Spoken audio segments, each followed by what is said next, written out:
Leo Tolstoy, in his great novel Anna Karenina, begins the epic story with this line: "All happy families are alike. Each unhappy family is unhappy in its own way." There's a lot to unpack from that line, and it takes about 900 pages for Mr. Tolstoy to do so. The line itself ends up on just about every literary critic's top 10 list of opening lines, in large part, I believe, because it speaks to the happiness as well as the unhappiness found within a family. Nowhere in the universe will you find the gravity of love most felt than within the tree of a family. Nowhere are expectations for love so high, and nowhere are successes and failures so intertwined and keenly felt. Richard Cohen, a political reporter, told the story years ago of the day he took his boy, Ben, on a train ride in New York City. The boy had been battling an illness, a rash of some sort that had been uncomfortable. And the trip into New York was, first of all, a trip to the doctor. But then after the doctor's appointment, the dad was going to take his son on a train ride. The boy loved trains. They were his passion. So the train ride was an ample reward for the boy having to cope with this uncomfortable rash. So you can imagine how excited the son was to anticipate not only a ride on a train, but a ride on a train with his dad. After the doctor's appointment, they made their way over to the train station to take a ride out of the city and then back in. When the train arrived, father and son hopped on board, minding, of course, the gap between the platform and the train, always a little hair-raising when you have a young child. And after getting on the train and taking a couple steps in, Ben, the son, looked back and noticed that his father had dropped his work ID back on the platform. "Look, Dad, your work ID," Ben said. Richard, the father, looked back, spotted the ID on the platform, told his son to wait right there inside the train while he jumped back out onto the platform to pick up the card. And just as he was picking up the card, he heard his boy yell, "Let me help, Dad." And when Richard heard this, he instinctively held up his arm in the universal parental no position, but it was this very gesture, this gesture of protection, that knocked the boy off balance, and he fell into the gap between the platform and the train. Cohen describes the nightmare. "I have covered bloody conflict from Lebanon to El Salvador, and I have never known the razor-sharp terror like that uncertain moment when a little person, your little person, is in mortal danger and you don't know what to do. I pleaded with the startled travelers not to let the doors close. Trains with open doors don't move. People were horrified, motionless, mannequins. I guess no one knew what to do. My God," I quickly wondered, "where's the third rail humming with electricity? Ben, don't move," I yelled as my eyes adjusted to the darkness down there, and I saw him half prostrate in front of a wheel twice his size. He was trying to get to his feet. "Put your hands in the air, son. Put your hands high as you can." Two little tightly clenched fists appeared below the level of the platform. I dropped to my belly, scoop up the dazed child I had knocked down there in the first place. Oh, no hero in this story, just the survivors of a self-inflicted wound. Cohen goes on to write, "In war, your number is up when it's up. Even at home, on the battlefield that really matters, our hold on life is fragile. Sometimes we get only one mistake. Our children can only look up at us. The trust in the eyes of a child is overpowering, especially when you know you have failed once and been given a second chance. Nowhere in the universe will you find the gravity of love most felt than within the tree of a family. Nowhere are expectations for love so high, and nowhere are successes and failures so intertwined and keenly felt." It's interesting, isn't it, that when the story of God and God's people gets told in the pages of Scripture, it seems like a chronicle of dysfunctional family after dysfunctional family. Adam and Eve have Cain and Abel have their issues. Abraham and Sarah have trouble having a family, and when they do, there's more trouble to come.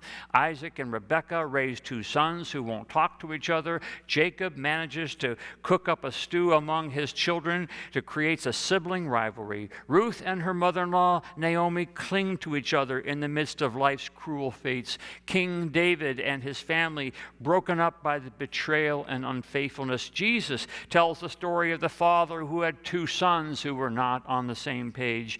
And then in our story this morning, a desperate mother who will do anything to get Jesus to heal her girl. Nowhere are expectations for love so high than in a family, and nowhere are successes and failures so intertwined and so keenly felt. Such a fragile gift, isn't it, that God should give us in our mothers and fathers and our brothers and sisters and our sons and daughters and our grandmothers and grandfathers, for there is this overpowering stir that arises in the hearts of those with whom there is this connection of storge, of family love.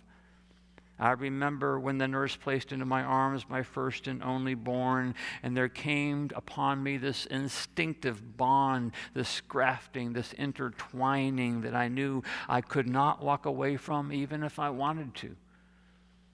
And the same was the case when they put my grandchild in my arms just a year ago. The same goes when a couple stands together exchanging rings and vows. You are mine, I am yours, we whisper to each other. Brothers and sisters travel down separate paths with separate personalities and separate tales to tell, and yet as different as they may be, there remains still this cord that holds them together even when they tire of holding on to each other. But as I said, storge is a fragile gift because, after all, it is us humans who fill these roles, who take up branches on the family tree. And human beings have their way of not living up to the gold standard. Human beings have their way of being human and of possessing glaring limitations and selfish motives and distracted hearts and mercurial emotions. And sometimes, oftentimes, we're not on our best behavior. Yet, there remains still this precious gift of God, this storge love that keeps pushing us toward those we have been given to love. For that is what families are, correct? Those that we have been given to love. In Harper Lee's To Kill a Mockingbird, it's the young boy Jim who reminds his Aunt Alexander of his father's wisdom. You can choose your friends, but you sure can't choose your family. And they're still kin to you no matter what, whether you acknowledge them or not. And it makes you look right silly when you don't.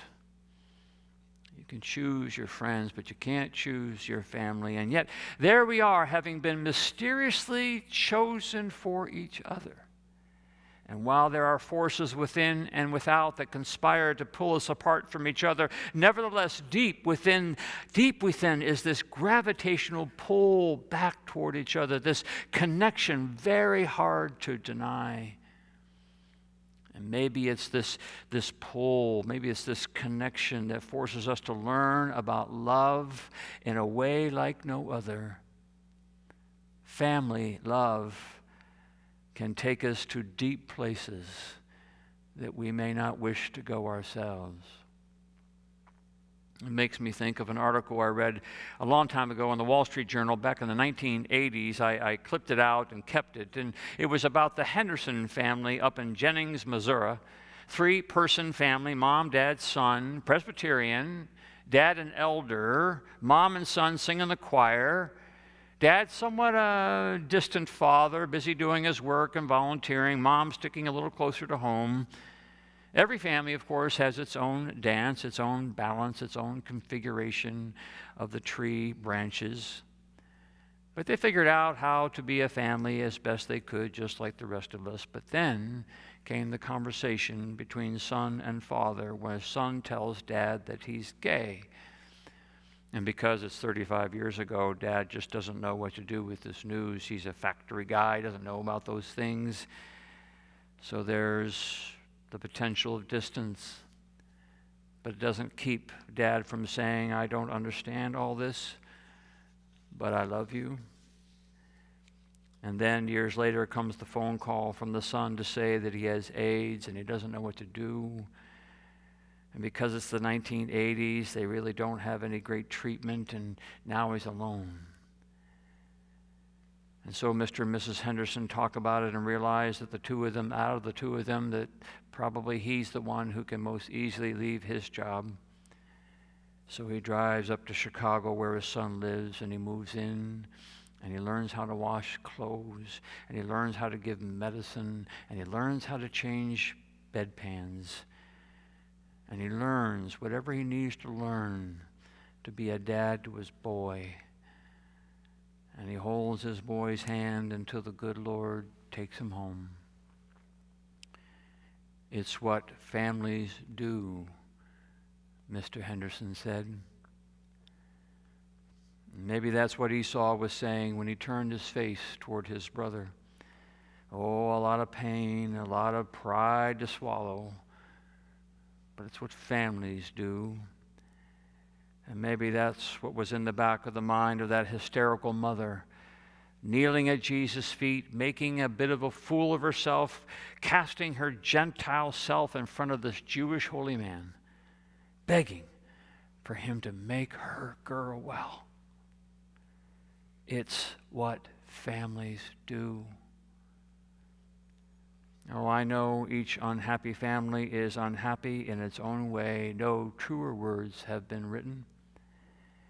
And I know that the branches of each of our family trees can get gnarled and knot-holed, for we all have complicated stories.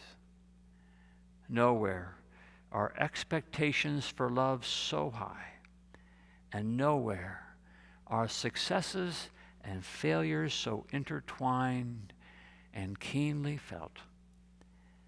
And yet from beyond us comes that sacred stir, pushing us ever so gently toward each other.